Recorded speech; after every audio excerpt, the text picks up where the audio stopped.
Il s'est fait connaître sur les réseaux sociaux au moment du Covid, où il a animé des messes en direct sur Facebook en extérieur.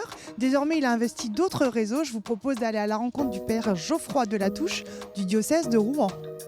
Bienvenue dans le dressing des prêtres. Peut-on se faire incinérer quand on est chrétien? Peut-on se marier à l'église après un divorce? Amen. Bonjour mon père. Bonjour Mathilde, bienvenue. C'est ce que l'on appelle un prêtre connecté. Actif sur plusieurs réseaux sociaux, le père de La Touche publie au moins 1 à 2 fois par semaine. Sois marqué de l'Esprit Saint, le don de Dieu. Amen.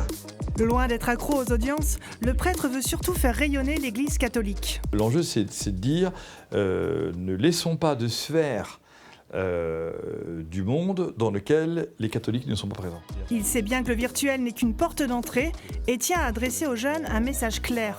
Les réseaux sociaux ne sont pas nos amis. Si jamais tu vas mal, tu vas voir ton père, ta mère, un prof, voilà, un adulte. L'enjeu des réseaux, c'est qu'ils ne soient pas la totalité de la vie du jeune. Et ses followers le questionnent sur tous les sujets.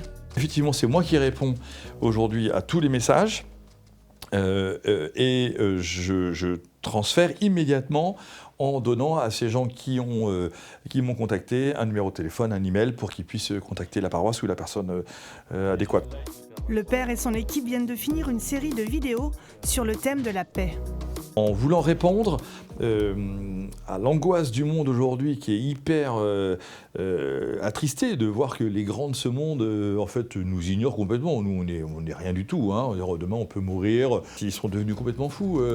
Déjà guide spirituel, le père de La Touche est prêt à endosser le rôle de guide virtuel auprès de ses homologues.